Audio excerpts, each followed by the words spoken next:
Bom dia, boa tarde, boa noite, meus amores dos seus pais e das suas mães. Estamos de volta. Pensaram que eu ia ficar livre de mim, né? Já que Nayara que está dando minhas aulas na live. Mas não, negativo. Vamos aqui estudar um pouquinho, matar a saudade do professor, né? Então vamos aqui, pessoal. Nós já vimos as gerações modernistas, não é isso? Primeira, segunda e terceira geração modernista, vimos até as tendências contemporâneas, né? Agora nós vamos focar um pouco nos autores da segunda geração modernista, certo? Vamos lá. Aqui, ó, nós vamos ter uma pequena explanação, né?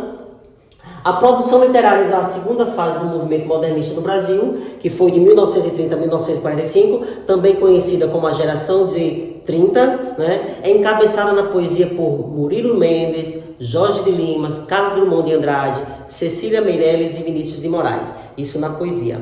Na prosa nós vamos ter destaque Graciliano Ramos, Raquel de Queiroz, José Lins do Rigo, Jorge Amado, Érico Veríssimo e Dionélio Machado, certo? Então, esse grupo aqui ficou conhecido como a geração de 30. Nós vamos ver também que aí entra a questão da segunda geração modernista, a chamada fase regionalista. Poesia de 30. Vamos primeiro com Carlos Drummond de Andrade. Interessante, né? Para quem não conhece, aqui foi uma nota de 50 cruzados novos. Acho que é se não estou enganado, de 89, 90, uma coisa assim. Não é isso? Que veio a figura de Carlos Drummond de Andrade, para vocês verem o quão importante foi ele para a nossa literatura, né? Então vamos lá. Carlos Drummond de Andrade foi poeta, contista e cronista brasileiro do período do modernismo, não é isso?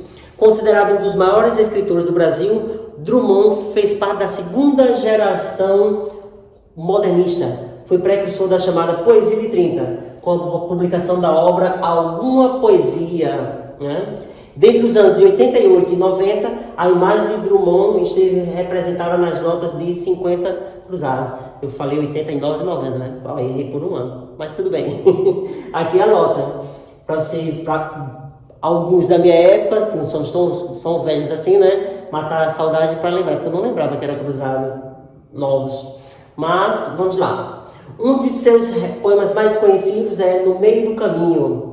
Amo esse poema. No meio do caminho tinha uma pedra no meio do caminho. Ele foi publicado na revista de Antropofagia de São Paulo em 1928. Na época, foi considerado um dos maiores escândalos literários do Brasil.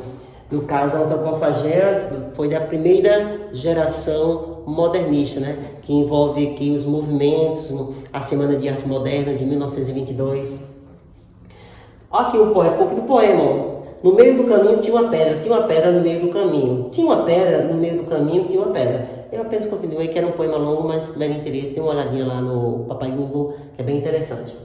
A atualidade e os acontecimentos rodeiam sua poesia. A obra poética reproduz o mundo, a Segunda Guerra Mundial e a Guerra Fria, que é a característica da segunda geração modernista.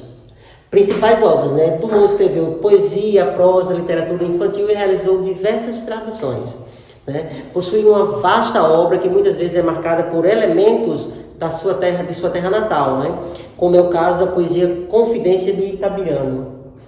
Há alguns anos vivi em Itabira, principalmente nasci em Itabira, por isso sou triste, orgulhoso, de fé, blá, blá, blá. Aqui algumas poesias, lógico, não foram só essas, foram várias, eu apenas diminuí, porque acrescentei só algumas para vocês terem um pouco de conhecimento, né? Sobre algumas poesias de Carlos Drummond de Andrade. Segundo, Murilo Monteiro Mendes, teve forte identificação com o surrealismo europeu. O que foi o surrealismo europeu? Alguém lembra? E aí? Realismo europeu? Vamos ver se eu lembro também, né? A idade? Nada. Surrealismo foi uma das vanguardas europeias. Lembram que nós já vimos?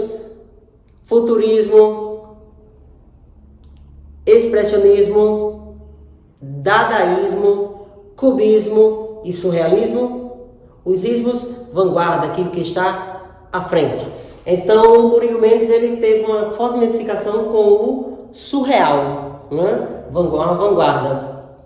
Essa tendência é notada em seu primeiro livro Poemas, publicado em 1930. Ele utiliza a linguagem coloquial e o neologismo para compor seus textos. Escreveu poemas, antologias e algumas obras em prosa, das quais se destacam, né? Aqui algumas delas, dos poemas.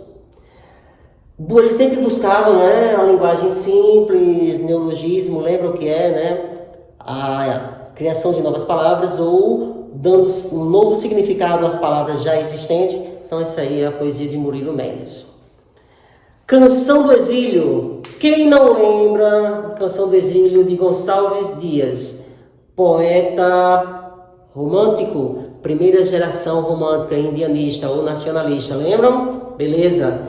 Né? Canção do Exílio, lembra? É um dos poemas mais parafraseados ou parodiados da literatura portuguesa, da literatura brasileira romântica. Né? Minha terra tem palmeiras onde canta o sabiá. As aves que aqui gorjeiam, não gorjeiam como lá. Né?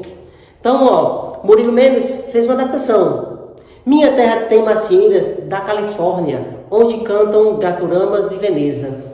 Os poetas da minha terra são pretos que vivem em tons de ametista. Os sargentos do exército são monistas, cubistas. Os filósofos são polacos vendendo a prestações. A gente não pode dormir com os oradores e os pernilongos. Os sururus em família têm por testemunha a Gioconda. Olha a diferença, né? Bem é isso aí, o neologismo de Murilo Mendes. Aqui quem me dera chupar uma carambola de verdade e ouvir um sabiá no certidão de idade. Frases de Murilo Mendes. Só não existe o que não pode ser imaginado. Bem surreal. Jorge Mateus de Lima, Jorge de Lima, chamado de príncipe dos poetas alagoano. A poesia social e de caráter religioso era verificada na fase madura dele. Né? Antes disso, viajar pelo estilo parnasiano. Lembram outra escola literária, o parnasianismo. Né? A arte pela arte, a riqueza de detalhes. Né? No modernismo, contudo, denuncia as desigualdades sociais e se utiliza de expressão poética habilidosa e jogo elaborado de palavras. Candidatou-se 6 vezes para ocupar a cadeira na Academia Brasileira de Letras. Né? No entanto, não conseguiu o cargo. Na 4ª vez ele foi convidado e ele não aceitou. Aliás, na 4ª não, na 7ª, desculpa. Escreveu textos em versos, poemas e prosas, ensaios, peças de teatro, romances e biografias, conforme na cultura brasileira. E aqui algumas obras de Jorge de Lima. Aí um poema dele, ó. Essa negra fulou. Ora, se deu que chegou, isso já faz muito tempo, no banquete do meu avô, uma negra bonitinha, chamada Negra Flor. Aí vocês depois deem uma olhada no poema. Próximo autor modernista da 2ª geração, vamos ter Cecília Meirelles. Foi escritora, jornalista, professora, pintora, né, considerada uma das mais importantes poetisas do Brasil. Sua obra de caráter intimista possui forte influência da psicanálise com foco na temática social. Intimista, o eu, a subjetividade, é o interior de cada um. Embora sua obra apresente características simbolistas, né, escola é essa que antecede o modernismo, né, Cecília destacou-se na 2ª fase do modernismo no Brasil, no grupo de poetas que consolidaram a poesia de 30. Em 34, Cecília Meirelles funda a primeira biblioteca infantil do Brasil, no bairro do Botafogo, no Rio de Janeiro. No Chile, foi inaugurada a biblioteca Cecília Meirelles. Olha a importância da mulher.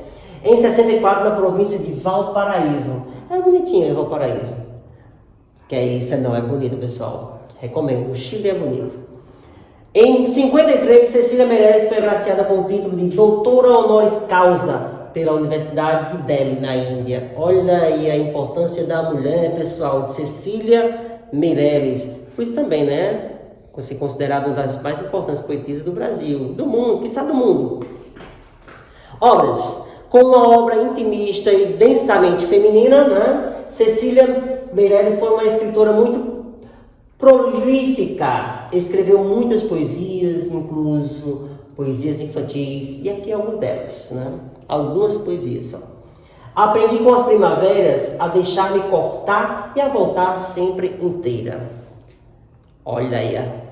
Próximo autor, Marcos Vinícius da Cruz de Melo Moraes. Vinícius de Moraes. Foi um poeta, dramaturgo, escritor, compositor e diplomata brasileiro. É autor de Soneto de Fidelidade, uma das mais importantes obras da literatura brasileira, da peça Orfeu da Conceição e ainda um dos precursores da Bossa Nova do Brasil. Daqui ele pega até a parceria, né, com Tom Jobim, João Gilberto, pessoal que ele dá ênfase, né, à Bossa Nova, um novo estilo musical. Foi durante a segunda fase do modernismo no Brasil que Vinícius de Moraes teve destaque com suas poesias eróticas e de amor, né? Eu poderia, embora sem dor, perder todos os meus amores, mas morreria se perdesse todos os meus amigos. Né? Obras. Aqui nós vamos ter, Soneto de Fidelidade e uma que assim foi mais voltada para o público infantil, mas que é boa, bonita, né? O Pato. Lá vem o pato, pataqui, patacolá. Lá vem o pato para ver o que há. Por aí vai. Mas é bonito, é bem legalzinho.